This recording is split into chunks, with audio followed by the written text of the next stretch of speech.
9월 30일 수요일 새벽 묵상입니다. 오늘의 말씀은 예레미야 39장 1절부터 18절까지의 말씀입니다. 유다의 시드기야 왕의 제9년 열째 달에 바벨론의 느부갓네살 왕과 그의 모든 군대가 와서 예루살렘을 에워싸고 치더니 시드기야의 제11년 넷째 달 아홉째 날에 성이 함락되니라. 예루살렘이 함락되매 바벨론의 왕의 모든 고관이 나타나 중문에 앉으니 곧 네르갈 사레셀과 삼갈 네부와 내시장 살스기민이 네르갈 사레셀은 궁중장관이며 바벨론의 왕의 나머지 고관들도 있더라. 유다의 시드기야 왕과 모든 군사가 그들을 보고 도망하되 밤에 왕의 동산길을 따라 두담 셋문을 통하여 성읍을 벗어나서 아라바로 갔더니 갈대아인의 군대가 그들을 따라 여리고 평원에서 시드기야에게 미쳐 그를 잡아서 데리고 하맛 땅 리블라에 있는 바벨론의 느부갓네살 왕에게로 올라가매 왕이 그를 신문하였더라. 바벨론의 왕이 리블라에서 시드기야의 눈앞에서 그의 아들들을 죽였고 왕이 또 유다의 모든 귀족을 죽였으며 왕이 또 시드기야의 눈을 빼게 하고 바벨론으로 옮기려고 사슬로 결박하였더라. 갈대아인들이 왕궁과 백성의 집을 불사르며 예루살렘 성벽을 헐었고 사령관 느부사라단이 성중에 남아있는 백성과 자기에게 항복한 자와 그 외에 남은 백성을 잡아 바벨론으로 옮겼으며 사령관 느부사라단이 아무 소유가 없는 빈민을 유다 땅에 남겨두고 그날의 포도원과 밭을 그들에게 주었더라. 바벨론의 느부갓네살 왕이 예레미야에 대하여 사령관 느부사라단에게 명령하여 이르되 그를 데려다가 선대하고 해하지 말며 그가 내게 말하는 대로 행하라. 이에 사령관 느부사라단과 내시장 느부사스반과 궁중장관 네르갈 사레셀과 바벨론의 왕의 모든 장관이 사람을 보내어 예레미야를 감옥들에서 데리고 사반의 손자 아히감의 아들 그다랴에게 넘겨서 그를 집으로 데려가게 하매 그가 백성 가운데에 사니라. 예레미야가 감옥들에 갇혔을 때에 여호와의 말씀이 그에게 임하니라. 이르시되 너는 가서 구스인 에벳멜렉에게 말하기를 만군의 여호와 이스라엘의 하나님의 말씀에 내가 이 성에 재난을 내리고 복을 내리지 아니하리라 한 나의 말이 그날에 내 눈앞에 이루리라. 여호와의 말씀이니라. 내가 그날에 너를 구원하리니 내가 그 두려워하는 사람들의 손에 넘겨지지 아니하리라. 내가 반드시 너를 구원할 것인즉 내가 칼에 죽지 아니하고 내가 노략물같이 내 목숨을 얻을 것이니 이는 내가 나를 믿었음이라. 여호와의 말씀이니라 하시더라. 아멘. 멸망의 비극이 시작됩니다. 어떤 이는 죽음과 포박 그리고 포로의 비극적인 운명을 맞이하게 되고 다른 이들은 전쟁 이후에도 그 땅에 남아 삶을 이어갈 수 있었습니다. 왜 이런 극단의 결과가 나온 것일까요? 예레미야와 에벳멜렉 그리고 그들과 대비되는 왕과 고관들의 모습을 살펴보면서 하나님이 원하시는 삶에 대해 함께 살펴보겠습니다. 예루살렘 성이 함락되었습니다. 결국 하나님의 말씀이 성취된 것입니다. 멸망을 막고자 왕과 고관들이 머리를 싸매고 골몰했지만 하나님의 뜻은 역사 가운데 오롯이 이루어졌습니다. 일상을 열심히 살다 보면 우리가 그 와중에 너무 쉽게 잊어버리는 것이 있습니다. 그것은 바로 하나님의 주권입니다. 우리가 하나님 아닌 것을 의지해 살아갈 때 하나님은 과감히 우리가 의지하는 것을 제해버리시면서 누가 우리 삶의 주인인지를 알게 하십니다.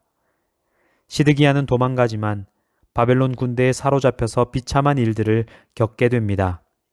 바벨론 왕이 그의 눈을 빼게 했는데 그 전에 그가 마지막으로 본 것은 아들들이 죽임을 당하는 장면입니다. 죽는 순간까지 그 장면이 그의 가슴을 후벼 파는 고통을 안겨주었을 것입니다. 왕실 관리들이 두려워서 그리고 이미 바벨론에 항복한 자들의 조롱이 두려워서 하나님의 말씀에 순종하지 못한 결과는 상상할 수도 없을 만큼 두려운 일이었습니다. 심판은 정확하게 실현됩니다. 죽고 사로잡히고 파괴되고 포로로 끌려갑니다. 그리고 거의 600년이 지나서 동일한 장소에서 동일한 심판이 선언됩니다. 예수님의 경고도 예레미야의 경고와 비슷했습니다.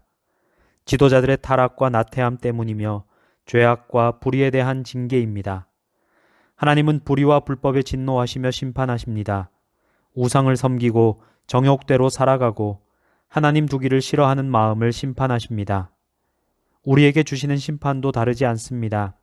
우리가 헛된 것을 추구하고 죄악을 따르며 하나님 말씀대로 살지 않으면 우리도 심판을 피할 수 없습니다. 포로가 되지 않고 포도원과 밭을 소유하게 된 남은 자들이 있습니다.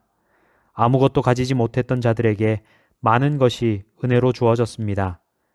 하나님은 그 남은 자들에게 복을 주시고 그들로 거룩한 씨가 계속 이어지길 원하셨습니다. 그들 대부분은 소작농이었을 테지만 하나님께 그것은 중요한 문제가 아니었습니다.